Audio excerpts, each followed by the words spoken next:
Olá, você, futuro perito, futura perita, aluno da ESFAP, Escola Superior de Formação e Aperfeiçoamento de Peritos do INPERJ, Instituto Nacional de Perícias Judiciais da República Federativa do Brasil.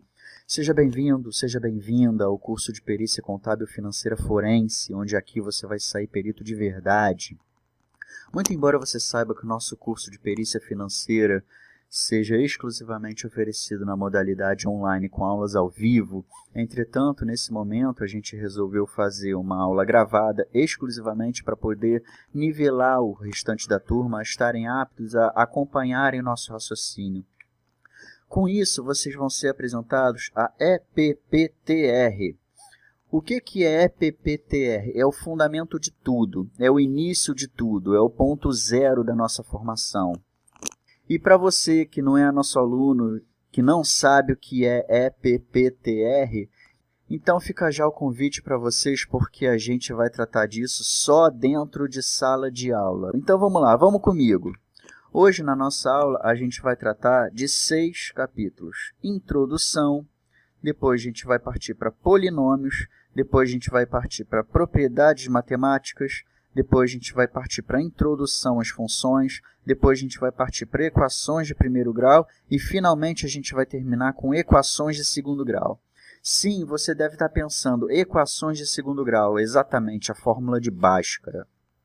Lembra quando você estava lá na escola que ficava se perguntando quando que eu vou usar isso em algum dia da minha vida? Nunca vou usar isso na vida, né? X² mais 2x mais 6 é igual a 0, isso nunca vai precisar na minha vida. O futuro perito, ele tem que ter contato com isso porque ele vai sim usar isso no mundo real da perícia financeira. Então vamos lá, vamos partir para a introdução.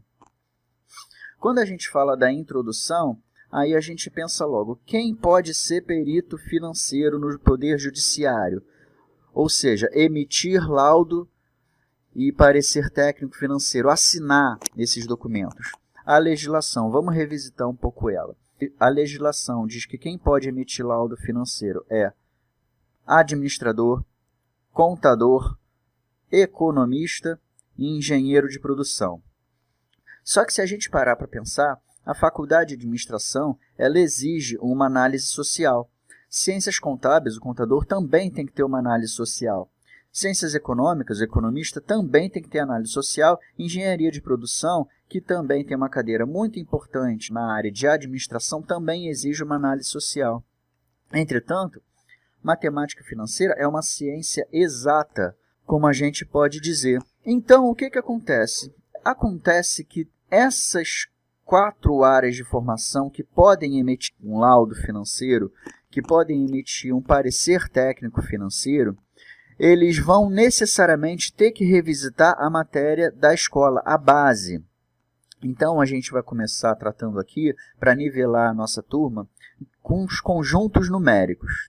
Vamos começar pelo conjunto dos números naturais, representado pela letra N.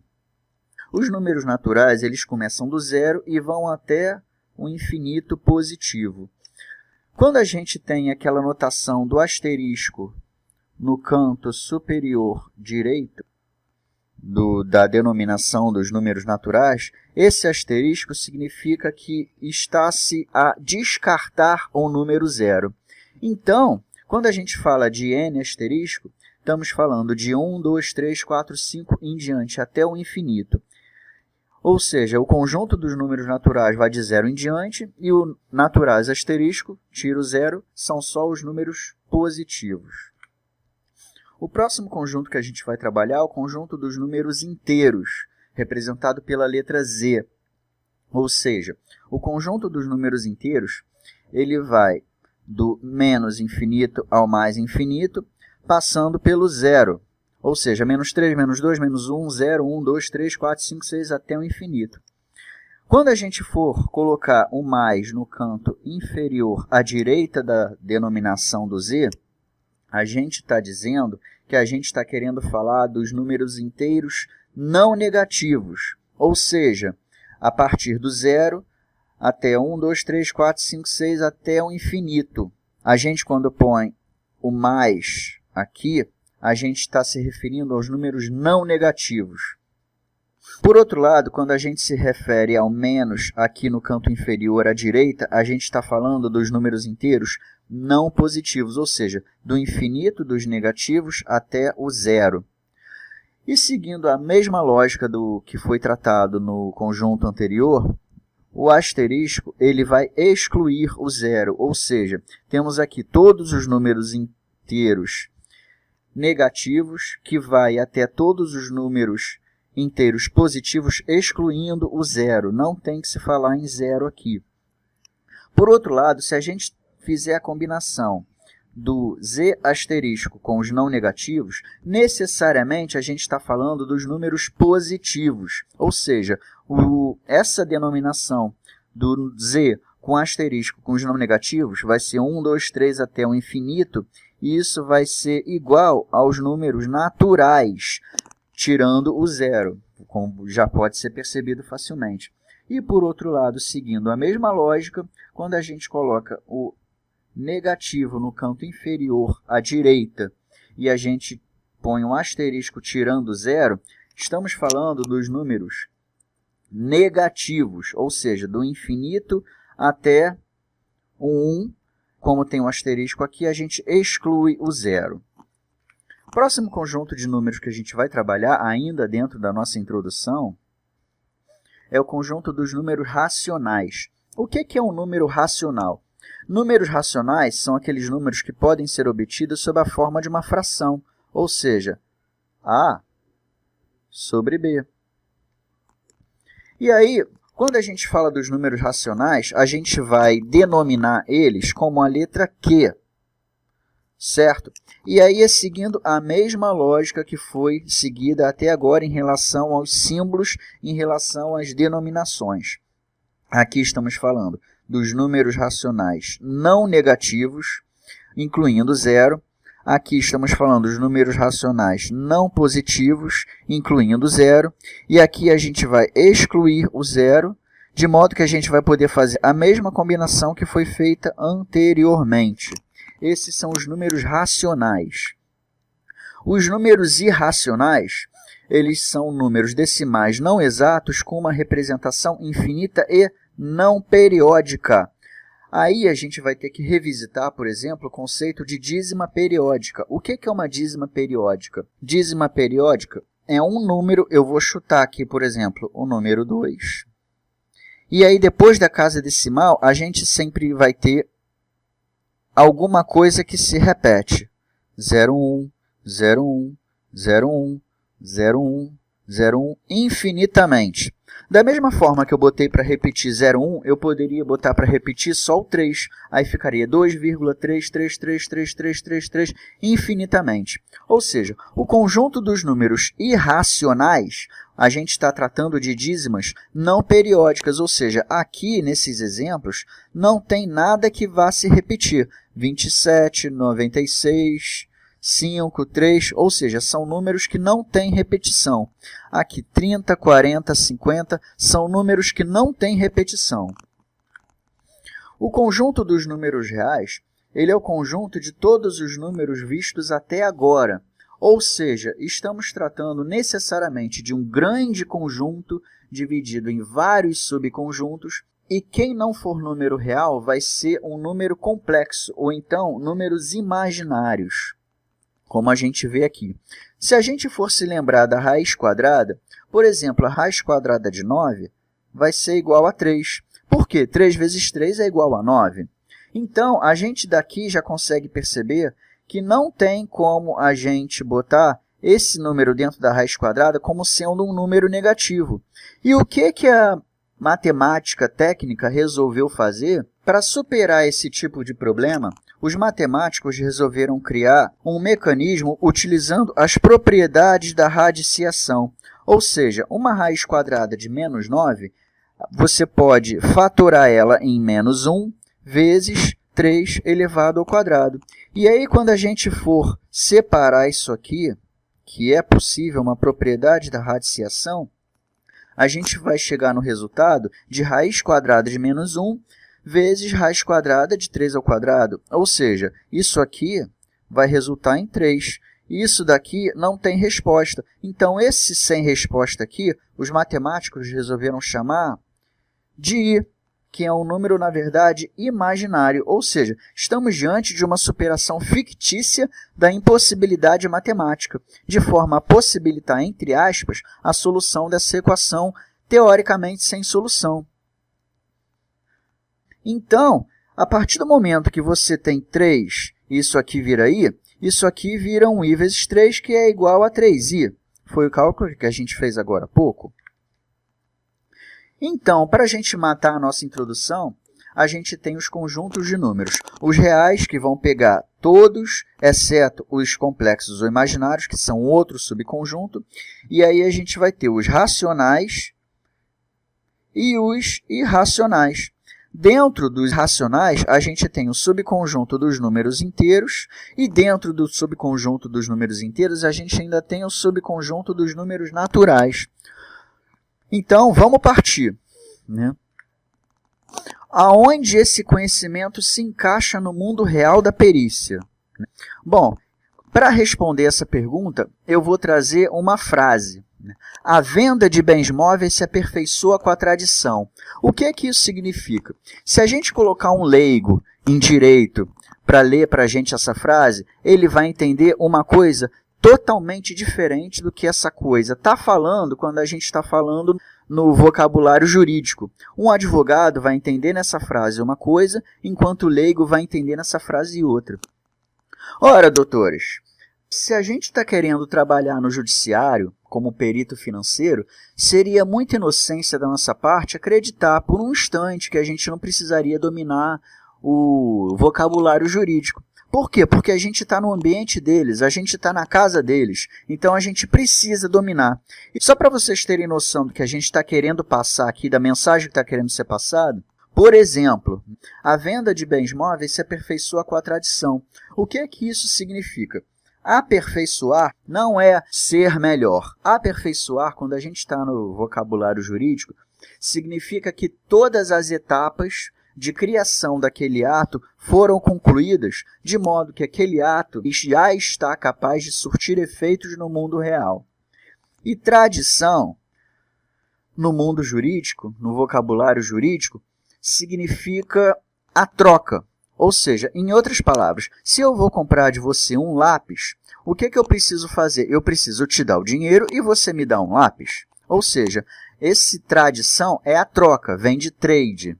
Então, a venda de bens móveis se aperfeiçoa com a tradição. Ou seja, a venda de bens móveis vai ser capaz de surtir efeito por já ter cumprido todos os atos de modo que possa surtir efeito, e vai surtir efeito com a troca do dinheiro pela mercadoria. Entretanto, senhores, uma exceção disso se trata da venda de bens móveis quando a gente está falando de carro, uma vez que a venda de bens imóveis ela não vai se aperfeiçoar com a tradição. Ela vai se aperfeiçoar com um ato solene de registro no cartório de registro de imóveis. O que não acontece, ou seja, é uma solenidade que não é exigida pela lei brasileira em relação aos bens móveis. Uma exceção disso é o carro, por exemplo, que a venda de um carro ela só vai ser aperfeiçoada não com a tradição, mas sim com o registro no cartório. Ou seja, é uma exceção dessa regra geral. Então, senhores, a partir do momento que vocês estão começando a entender quem vocês são e aonde vocês querem chegar, esse é o momento que a gente vai necessariamente nivelar o nosso trabalho, porque quem acha que vai chegar num curso de perícia financeira e falar só sobre matemática, está muito enganado. E aí, quando a gente olha para essa luz, o que é que a gente vê? A resposta mais simples de todas. Depende. Porque se a gente estiver olhando para essa luz aos olhos de um físico, o que ele vai ver aqui? Ele vai ver ondas eletromagnéticas. Se a gente estiver olhando para essa luz aos olhos de um leigo, ele vai ver o quê? Ele vai ver simplesmente uma lâmpada acesa. Mas se a gente estiver olhando para essa mesma luz aos olhos de um advogado, de um profissional do direito, o que ele vai ver?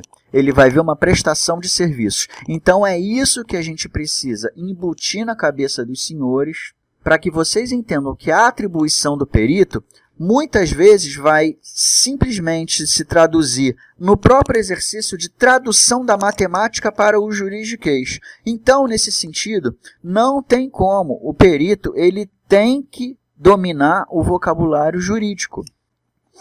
Então, voltando para o nosso objetivo dessa nossa aula, né, que a gente quer tratar aqui da matemática básica para nivelar, esse conteúdo normalmente deveria ser dado durante o prazo de aula ao vivo. Só que o nosso conteúdo ele é tão profundo, ele é tão denso, que aí eu percebi que fica cansativo, tanto para mim quanto para os alunos, a gente ter que ficar voltando em matéria que a gente, na verdade, já deveria saber.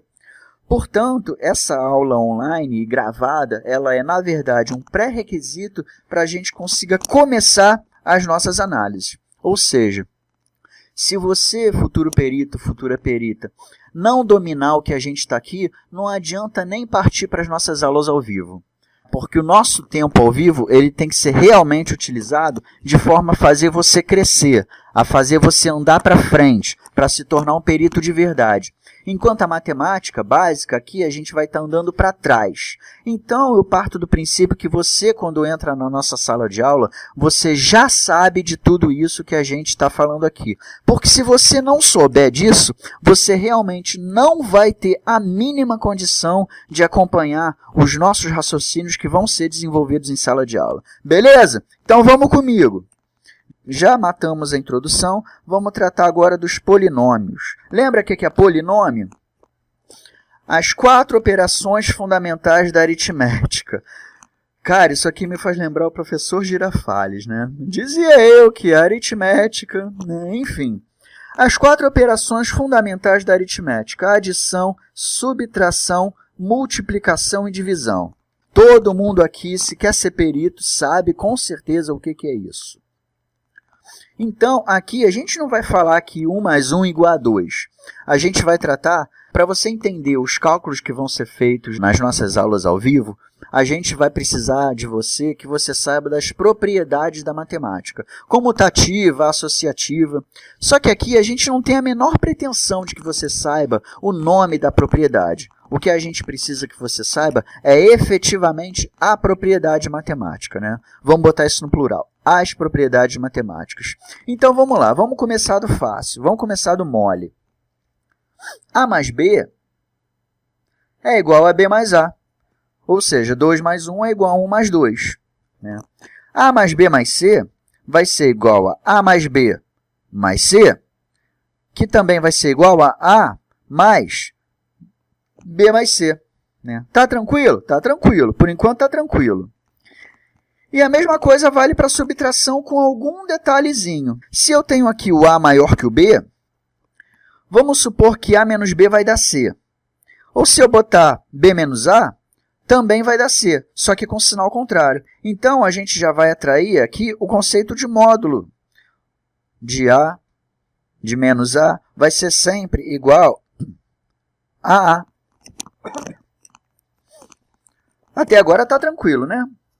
E aí, por outro lado, se A menos B vai dar C, significa que C mais B vai ser igual a A, que é a mesma coisa que esse aqui não está com sinal negativo. Vamos passar para o outro lado aqui, vai trocar de sinal, vai ser B. Esse aqui não está com sinal positivo, vamos passar para o outro lado aqui, vai trocar de sinal. Ou seja, A menos C igual a B. Tá tranquilo, né? Então, vamos continuar. Multiplicação. A vezes B, a gente também vai denominar com esse ponto aqui, para falar A vezes B. E, nas equações, esse A vezes B, que vai ser igual a A vezes B, a gente também vai poder chamar de simplesmente AB. Então, vamos lá.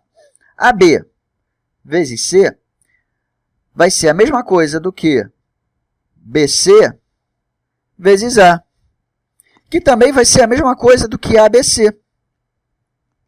E aí, vamos misturar agora um pouquinho multiplicação com a adição. A vezes B mais C.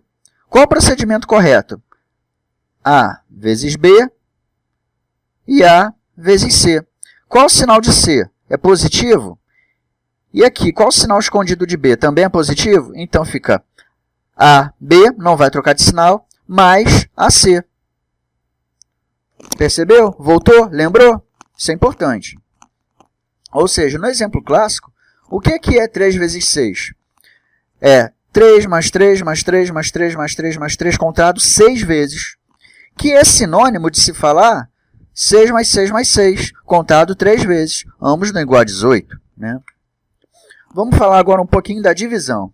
A divididos por B, a gente também vai poder ter essa notação aqui, A barra B, que é sinônimo de A sobre B, sob a forma de fração. Vamos falar um pouquinho agora de potenciação. A ao quadrado é igual a vezes A. A ao cubo, A vezes A vezes A.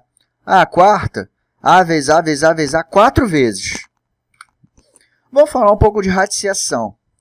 Raiz quadrada de B é igual a A, ou seja, A elevado ao quadrado vai ser igual a B.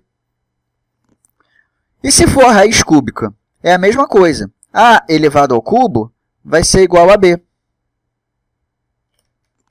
Lembrou? Tá fácil? Então, eu vou mostrar para vocês agora aonde a gente vai chegar com isso.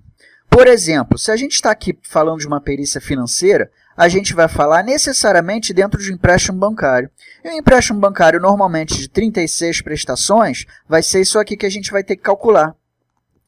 Ah, tá achando fácil ainda? Olha só onde é que a gente vai chegar então. Ah, tá afim? Então vamos comigo, não se desespera não, vamos lá. Vamos falar agora de propriedades matemáticas. Vamos falar A vezes B é igual a B vezes A, só troquei a ordem. Ou seja, AB é igual a BA. Eu preciso que vocês tenham isso na cabeça, de forma muito massificada. A vezes BC é igual a AB vezes C, que é igual a C vezes B. Ou seja, eu só troquei a ordem. A dividido por B é igual a fração A sobre B, que é igual a fração A sobre B, que é a mesma coisa do que A vezes 1 sobre B. Ou seja, viu que aqui a gente pode pegar e tirar e ficar trocando a ordem? Aqui é a mesma coisa. Ou seja, que é igual a esse A vezes 1 sobre B é a mesma coisa do que 1 vezes A sobre B. Percebeu? Então, A sobre B vezes C vai ser igual, eu posso pegar esse C e jogar aqui para dentro da fração, vai ser igual a C sobre B, que é igual a C sobre B, que eu também posso, da mesma forma que eu botei o A para aqui para dentro, que eu botei o C para aqui para dentro, eu posso tirar o A daqui de dentro e jogar para fora, ou seja, A vezes C sobre B. Tá fácil, né? Então, vamos continuar. A divididos por B é igual a A vezes 1 dividido por B. A divididos por B sobre C é a mesma coisa do que eu pegar isso aqui e jogar para baixo e pegar isso aqui e jogar para cima. Eu inverti a ordem desses dois aqui e troquei esse sinal. Ou seja, A divididos por B sobre C é igual a A vezes C sobre B. Aí, vamos lá, vamos fazer o que a gente já fez. Eu vou pegar esse A e jogar para cá, e eu vou pegar esse C e jogar para cá. Foi exatamente isso. Eu peguei esse C, joguei para fora, peguei o A, joguei para dentro. Ou seja, que é a mesma coisa do que CA, ou AC, vezes 1 sobre B, que é igual a AC sobre B. Então, vamos para outro exemplo. A sobre B divididos por C sobre D. Isso aqui vai ser igual a mesma coisa que a gente fez antes. O C a gente joga para baixo e o D a gente joga para cima e troca esse sinal aqui. Então, A sobre B vezes D sobre C, que é igual a AD sobre BC. Uma outra propriedade muito interessante que vai ser muito usada em qualquer tipo de resolução de equação que você for fazer. Tá? Vamos lá. Eu quero descobrir quanto é o B. Então, o que eu vou fazer? Eu vou sempre pegar aqui um Z. Ó, 1 2, 3. Vamos de novo. B é igual a D vezes A dividido por C. Aqui, ó. Vamos pegar outro. C é igual a A vezes D dividido por B. Aqui, ó. Vamos pegar outro. D é igual a B vezes C dividido por A. Viu?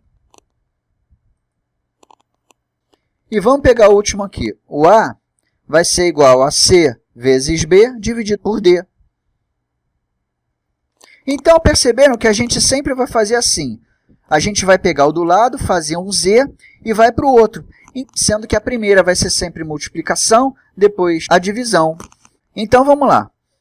Quanto é que vale 3? Aqui fica fácil, porque a gente já está vendo. Mas 3 é igual a 15 vezes 7 dividido por 35. Quanto é que vale 35? 35 é igual a 7 vezes 15 dividido por 3. Quanto é que vale 15? 15 vale 3 vezes 35 dividido por 7. E quanto é que vale 7? 7 vale 35 vezes 3 dividido por 15. Em outras palavras, a gente sempre vai fazer isso aqui na forma de Z. Isso eu preciso que vocês tenham muito claro na cabeça de vocês, para vocês entenderem os cálculos que a gente vai fazer mais para frente, nesse padrão aqui que a gente já viu. Então, vamos continuar aqui com as nossas propriedades matemáticas. Se eu tenho A sobre B, que é igual a C sobre D, se eu pegar o A e dividir por um P, e pegar o B e dividir por um outro número igualzinho, vai continuar sendo mantida a mesma proporção. E da mesma forma, se eu multiplicar por P o numerador e multiplicar por P também o denominador, vai continuar a mesma coisa, sendo mantida a mesma proporção. Exemplo, 21 dividido por 3, 7. 24 dividido por 3, 8. Tanto 21 dividido por 24 quanto 7 dividido por 8 vai dar 0,875. E a mesma coisa, multiplicando. Tanto 21 dividido por 24 vai dar 0,875, que a gente acabou de ver, como 63, que é o resultado de 21 vezes 3, dividido por 72, que é o resultado de 24 vezes 3, também vai dar 0,875. Agora, por outro lado, a gente tem uma outra propriedade que não é igual a essa, tá? Mas você também vai poder fazer para poder simplificar as suas equações. Se você tiver como dividir tanto os dois numeradores por um mesmo número, quanto os denominadores por um mesmo número, seguindo a linha, isso também vai dar certo, mas não vai dar o mesmo resultado. Mas é possível de se fazer isso quando a gente estiver tratando de simplificação de equações. Ou seja, uma outra propriedade muito interessante que a gente consegue trabalhar no âmbito das simplificações de equações é pegar ambos da mesma linha e dividir pelo mesmo número. Mas presta atenção, isso não vai manter a igualdade. Por exemplo, 27 divididos por 5 vai dar 5,4. 81 dividido por 15 vai dar 5,4. Entretanto, se a gente pegar os dois numeradores e dividir por 3, o que vai acontecer? Vai mudar para 1,8. Entretanto, tá? Essa relação aqui, ela vai continuar proporcional uma com a outra, tanto falando de multiplicação quanto falando de divisão.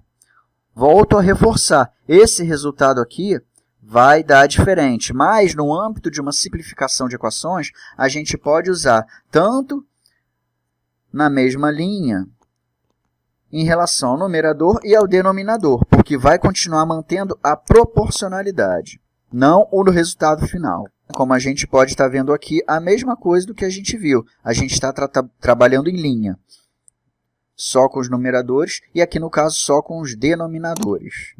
Agora uma coisa mais importante também. Quando a gente fala de a mais b ao quadrado, vamos tirar da nossa cabeça de que a mais b ao quadrado é igual a ao quadrado mais b ao quadrado, tá?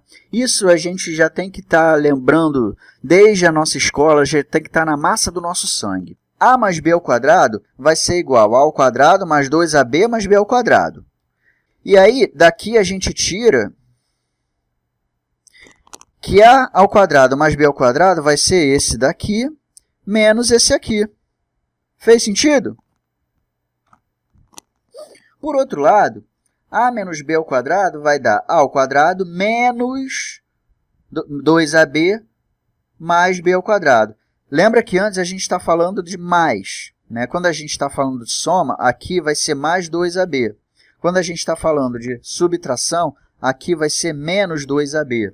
Então, a menos b ao quadrado é igual ao quadrado menos 2ab mais b ao quadrado.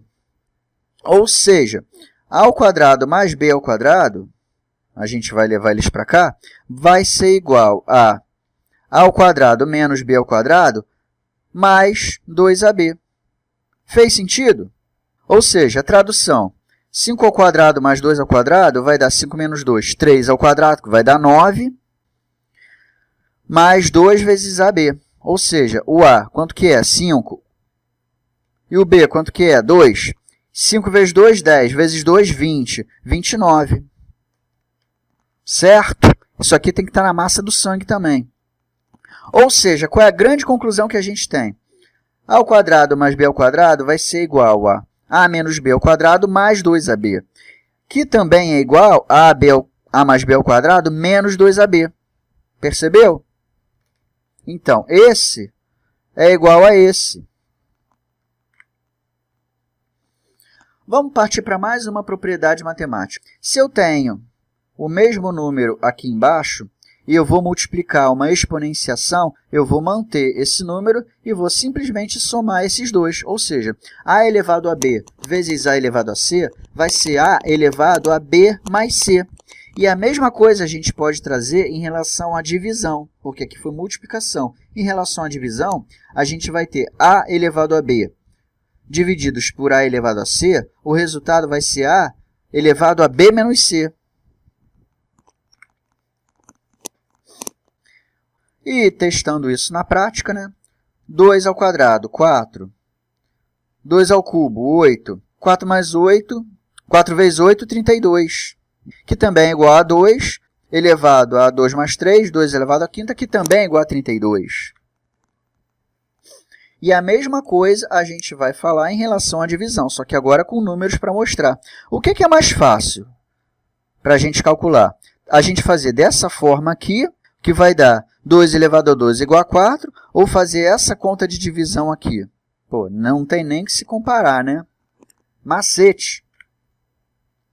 Então, diante disso, como que a gente vai fazer cálculos complexos de cabeça? Isso não está no objetivo necessariamente do nosso curso, mas isso aqui é bom para a gente brincar de concurseiro.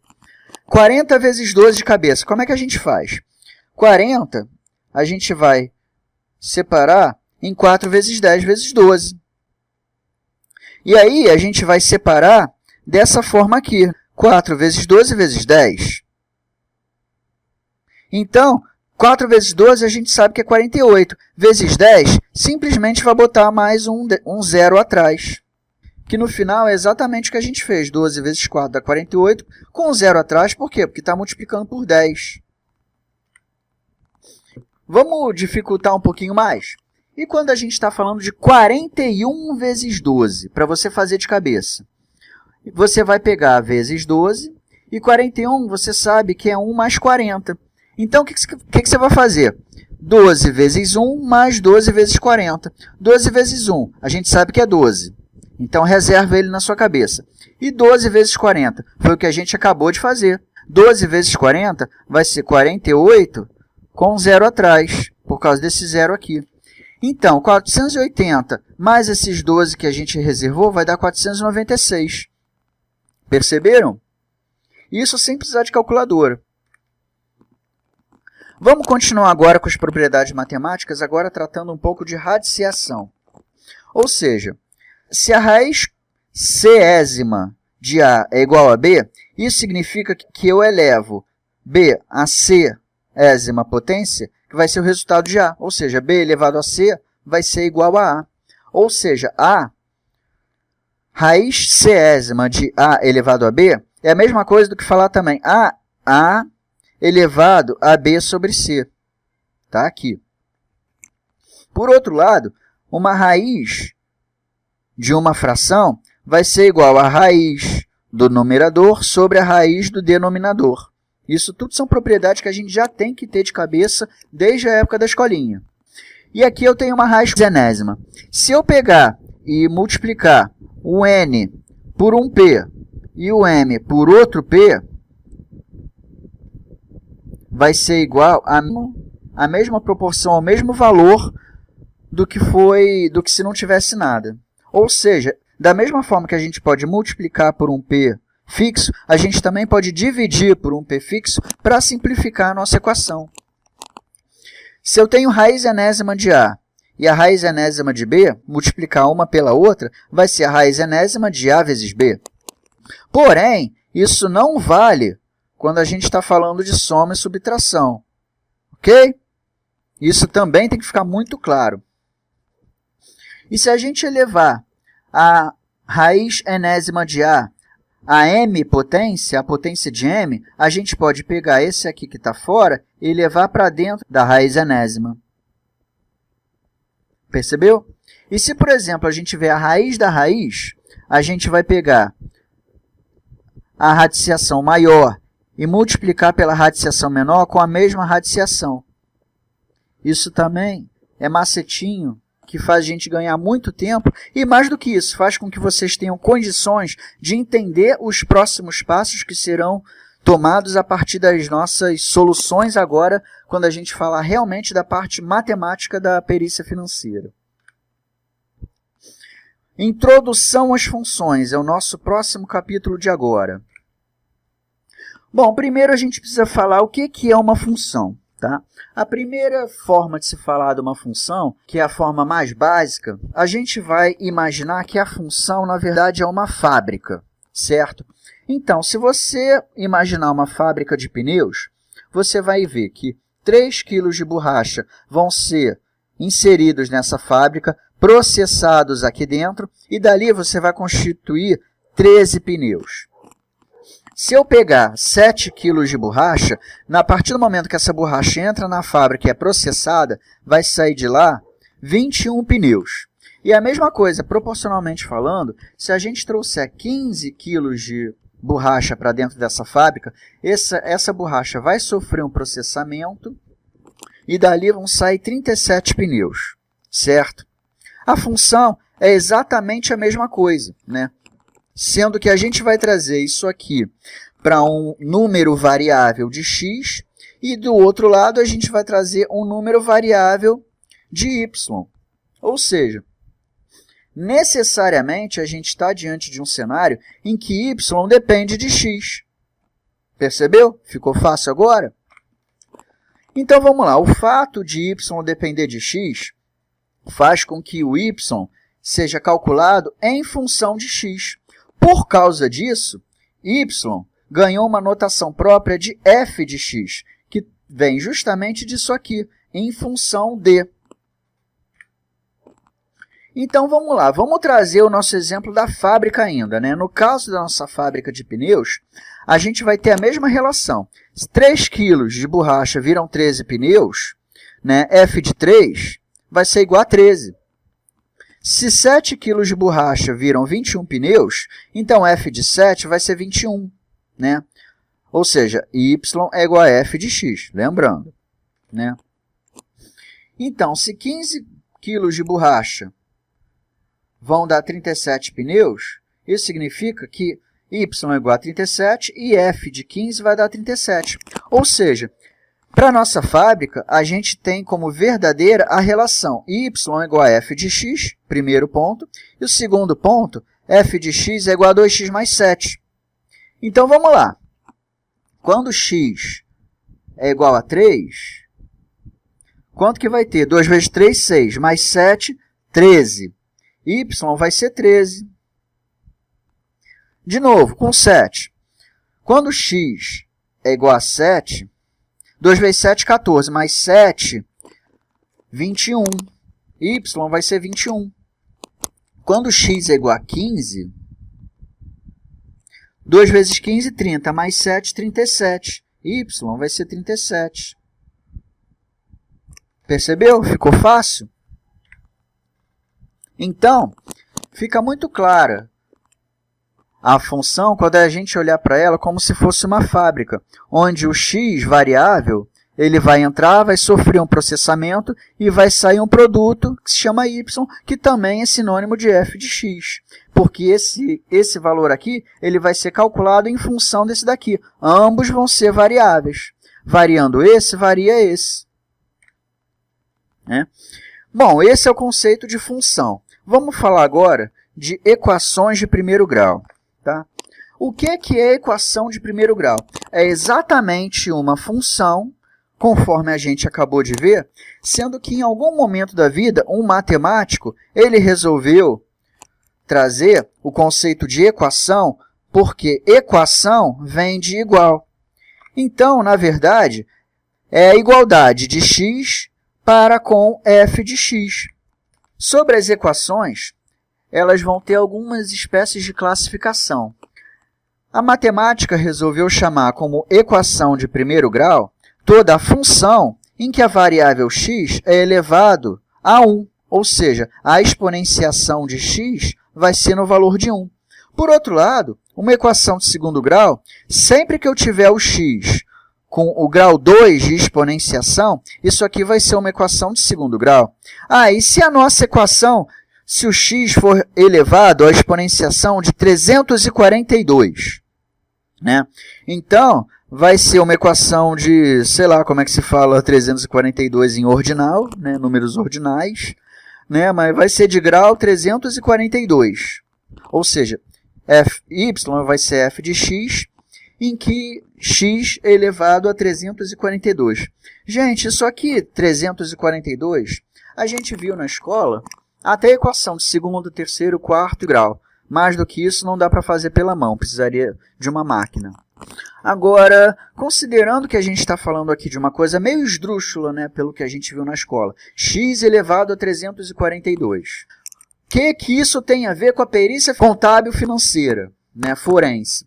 Acontece, senhores, que necessariamente quando a gente estiver tratando aqui de um financiamento imobiliário que você compra o seu imóvel em 360 prestações, sim, a gente está falando de x elevado a 360. Então, aqui a coisa começa a se complicar. E sim, eu vou usar isso no mundo real? Eu vou ter que calcular isso no caso concreto? Sim, eu vou ter que calcular.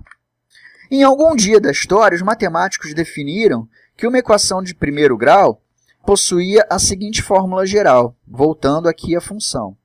Y igual a f de x, que também é ax mais b. Aqui é só uma fórmula geral. Tá? Quem que a gente tem aqui de variável? A gente vai ter de variável o valor de x e o valor de y. Mas e o a e o b? O a e o b são previamente conhecidos. Um exemplo disso aqui, f de x é igual a 2x mais 1. É assim que vai aparecer para você. Aqui é o A, aqui é o B. Entendeu? Os variáveis mesmo são só o x e o y, beleza?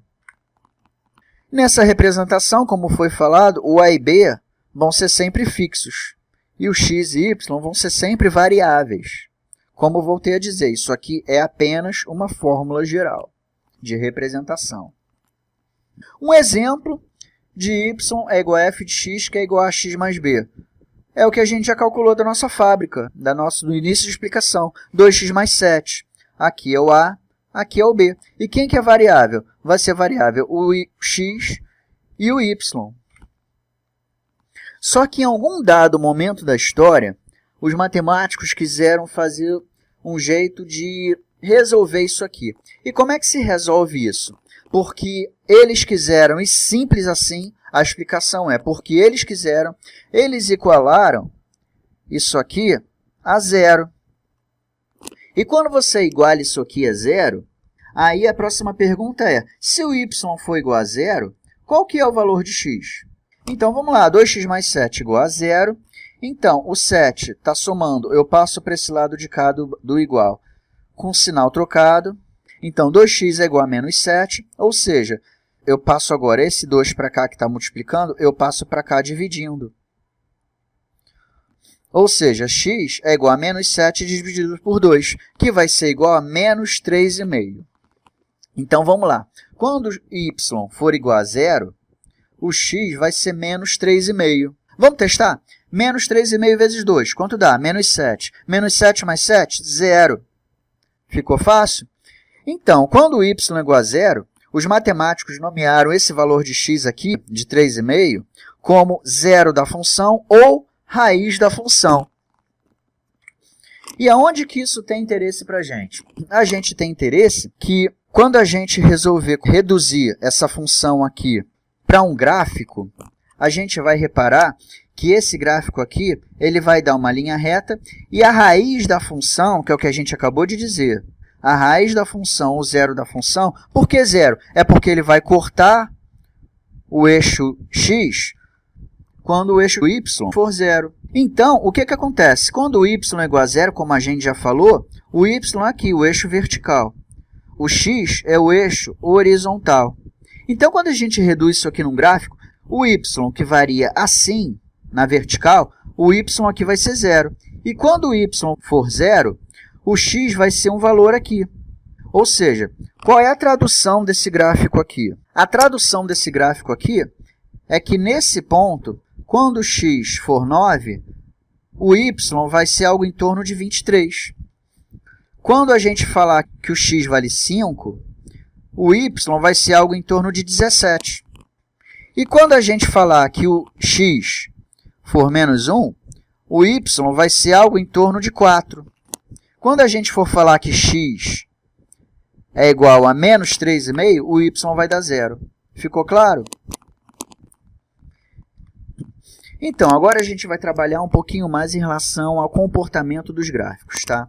A gente já sabe que o A e B são sempre fixos, porém, se voluntariamente eu pegar o A e resolver somar mais 3 nele, ou seja, 2 mais 3 igual a 5, passaria a ser 5x mais 7 igual a 0. Olha o que vai acontecer com o gráfico.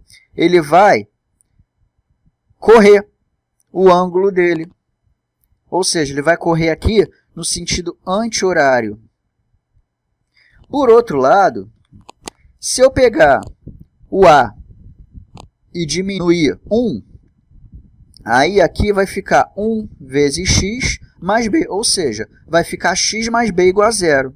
E aí, o que vai acontecer com o gráfico? Ele vai correr no sentido horário, percebeu? Por outro lado, se eu pegar o b e somar 8 com ele, aí eu vou ter 2x mais 15. Né? 7 mais 8 vai dar 15. E o gráfico de 2x mais 15, a gente vai ver que ele vai ser um gráfico paralelo. Ou seja, o gráfico ele subiu em relação ao eixo y. Por outro lado, se eu pegar esse b aqui e subtrair dele 6, aí vai ficar 2x mais 1. O que vai acontecer com o gráfico? Ele vai correr no eixo y, mas ele vai correr para baixo. Qual é a grande conclusão que a gente tira disso? Se a gente somar ou subtrair valores do A, o gráfico ele vai correr no sentido horário ou no sentido anti-horário. Se a gente somar ou diminuir o B, o gráfico ou vai para cima ou vai para baixo de forma paralela. Perceberam? E se, por outro lado, do gráfico original, eu deixar com que o A seja um valor negativo. Por exemplo, aqui vai ficar, se eu tirar 3 do A, aí vai ficar menos x mais 7 é igual a 0. Com isso, o que vai acontecer? Como o A vai passar a ter um valor negativo, ele vai inverter para uma linha decrescente. Se antes, aqui, quando o A é positivo, a gente pode perceber que a linha é crescente, sempre para cima. Quando o A é negativo, a gente pode perceber que a linha vai passar a ser decrescente. Então, as conclusões que a gente tira. Uma equação de primeiro grau, ou seja, quando x elevado a 1, ela sempre vai refletir uma linha reta. Ah, isso é importante para o nosso curso? Não, isso não é importante. Isso é imperioso para o nosso curso. porque a partir daqui você vai ter o substrato matemático necessário para compreender as nossas próximas análises, certo? E vamos voltar na raiz da equação ou zero da função. Lembra que quando a gente iguala o y ao valor zero, o valor de x passa a ser o chamado zero da função ou a raiz da equação. Só que aqui, quando a gente tem a raiz da função, estamos diante de uma equação de primeiro grau, essa raiz da função ela vai ter uma fórmula geral, que vai ser menos b sobre a.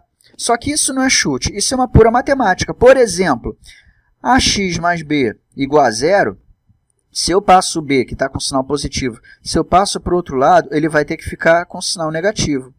E aí fica com ax é igual a menos b. Como aqui está multiplicando, eu vou passar para o outro lado, eu vou passar para o outro lado como dividindo. Ou seja, x é igual a menos b sobre a. Então, já indo para o último capítulo dessa nossa aula de hoje, vamos tratar agora para a equação de segundo grau. Volto a dizer, vou ter que usar a fórmula de Bhaskara na minha vida? Sim, agora como perito financeiro você vai usar a fórmula de Bhaskara na sua vida. Até que enfim você conseguiu achar uma função para a fórmula de Bhaskara. Menos b mais ou menos raiz quadrada de delta sobre 2a. Ah, finalmente. Gostou? Está feliz? Então vamos comigo na equação de segundo grau. Como a gente viu, uma equação de primeiro grau ela tem a forma em que o x é elevado a 1. Aqui, os matemáticos definiram como uma equação de segundo grau, em que o x vai ser elevado ao quadrado, a gente vai ter agora três termos. O y continua a mesma coisa, que é igual a f de x, sendo que agora vai ser ax elevado ao quadrado mais bx mais c, certo? Então, eu vou me abster de ficar calculando aqui os zeros da equação, tá? Mas o fato é que quando a gente tem aqui uma equação de segundo grau, agora, se numa equação de primeiro grau a gente tinha um gráfico sob o formato de linha reta, necessariamente reta, agora, quando a gente fala de uma equação de segundo grau, a gente está falando necessariamente de uma parábola, ou seja, como os leigos gostam de dizer, uma letra U, certo? E nesse caso aqui, o que vai acontecer? Quase que a mesma coisa, porque se antes a gente tinha um zero da função, uma raiz da equação na equação de primeiro grau, uma equação de segundo grau, enquanto x é sempre elevado ao quadrado, a gente vai ter dois pontos em que essa equação aqui vai ser zero. Tradução, né? Quando x é igual a 1, y vai ser algo em torno de 13. Então, vamos ver aqui. Quando x é igual a 1, 1 ao quadrado, 1. 2 vezes 1, 2. 2, mais 7 vezes 1, 7, ou seja, 9, mais 3, 11. Então, quando x é igual a 1, y vai ser igual a 11. E a mesma coisa, quando o x for igual a 3, quando o x for igual a 2, o y vai ser algo em torno de 25. Então, 2 ao quadrado, 4 vezes 2, 8, mais 7 vezes 2, 14, mais 3. Então, vamos lá, 14 mais 8 vai dar 22, mais 3, 25. Então, quando x é igual a 2, y vai ser 25. E é a mesma coisa, né? Quando x for igual a menos 4, o y vai ser algo em torno de 8. Então, vamos lá. Menos 4. 4 vezes 4, 16. Ou seja, menos 4 vezes menos 4 também vai dar 16. 16 vezes 2 vai dar 32. Mais 7 vezes menos 4 vai dar menos 28. Mais 3. Ou seja, 32 menos 28 vai dar 4. Mais 3 vai dar 7. Então, quando x é menos 4, y vai dar 7. O x é elevado à potência de número 2, necessariamente o gráfico vai estar diante de uma parábola. Entretanto, essa parábola ela vai cortar aqui em 2 lugares o eixo x. Mas, por outro lado, pode acontecer da parábola nem cortar o eixo x. Estamos diante de uma equação que não possui raízes reais. Lembra do conjunto de números que a gente deu no início da aula de hoje? Ou seja, no universo de números reais, uma parábola onde o eixo x não é cortado pela curva significa que ela não tem solução dentro do universo de números reais. Por quê? Porque ter solução, quando a gente fala de uma equação, é quando você consegue igualar a zero e dar algum resultado. Então, vamos partir agora pelas mesmas simulações que a gente fez antes. Se eu pegar o b, que é um número fixo sempre, e somar com ele 4, o que vai acontecer? Vai acontecer que essa parábola vai ser jogada para baixo. Por outro lado, se eu pegar esse mesmo b, subtrair 4, o que vai acontecer? Que essa parábola vai ser empurrada para cima. Por outro lado, vamos brincar agora com a letra C, com o termo C, né, que é sempre fixo. Se eu pegar o C e somar 14, por exemplo, o que vai acontecer? A parábola também vai ser empurrada para cima. E o que vai acontecer se eu fizer o contrário? Se eu diminuir do valor do C um valor, essa mesma parábola vai ser empurrada para baixo. Por outro lado, se eu pegar o A, deixar ele num valor negativo, porque aqui vale 2. 2 é um número positivo. Se eu tornar esse A um número negativo, o que vai acontecer? Essa originária aqui, ela está com a concavidade voltada para cima, né? Se eu tiver um A menor que 0, essa concavidade vai estar voltada para baixo. Se eu, por acaso, pegar esse mesmo A e somar a ele um valor, o que vai acontecer? Que essa parábola resultante ela vai ficar mais magra do que a parábola originária. Então, vamos falar aqui das conclusões. Uma equação de segundo grau sempre vai refletir uma parábola. Ou seja, quando você tem aqui o x elevado ao quadrado, sempre estaremos diante de uma parábola, não de uma reta. E as duas raízes, ou zero, da função, elas obedecem à fórmula geral. X é igual a menos b, mais ou menos raiz quadrada de delta sobre 2a. Então, volto a dizer, o que seria, no nosso caso, um financiamento de duas prestações? Seria exatamente uma equação de segundo grau, onde a gente vai ter que resolver quem é o valor de x e quem é o valor de y. Sendo que, no financiamento, não há o que a gente falar em valores negativos. Por quê? Não há o que se falar em tempo negativo, não há o que se falar em prestação negativa. Com isso, senhores, doutores, futuros peritos, se o A é maior que 0, a parábola é voltada para cima. Se o A é menor que 0, a parábola é voltada para baixo. E o C, ele sempre vai ser, sempre, onde a parábola vai cortar o eixo y. Exemplo, aqui, no primeiro caso, qual o valor de C? 3. Aqui está cortando o eixo y no valor de 3, aqui vai ser o valor de C. E nesse segundo caso aqui, qual que vai ser o valor de C? Vai ser aqui, algo em torno de menos 7. E aí, toda vez que a gente fala de uma parábola, a gente está falando de um vértice. Esse vértice vai ter uma coordenada, tanto no eixo x quanto no eixo y. E quais são os valores dessa coordenada? Coordenada x, y vai ser igual a menos b sobre 2a no eixo x e menos delta sobre 4a no eixo y. Com isso, encerramos a aula de hoje, que foi uma aula, ao mesmo tempo, muito tranquila, muito fácil, muito de graça, porém, ela é extremamente importante para o que a gente vai precisar ainda no nosso curso de perícia financeira forense. De modo que isso aqui é apenas e tão somente um pré-requisito que vai nivelar os nossos conhecimentos para a gente, a partir de agora, sim, finalmente, podermos caminhar para frente. E volto a dizer, essa aula foi gravada por um único motivo, para nivelar a turma. Porque tem gente dentro da sala de aula que já sabe isso de cor e salteado, como tem gente que deixou isso lá atrás na escola, tá bom?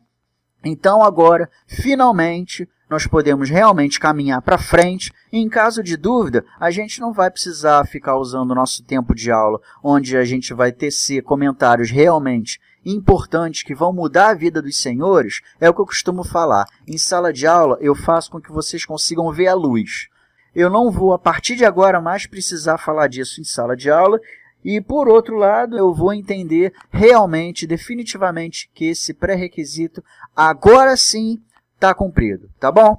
Então, futuros peritos, aguardo vocês dentro de sala de aula para a gente poder dar continuidade na EPPTR. E se você não sabe o que é EPPTR, estou aguardando vocês no registro de interesse. É só clicar aqui no botão abaixo, tá bom?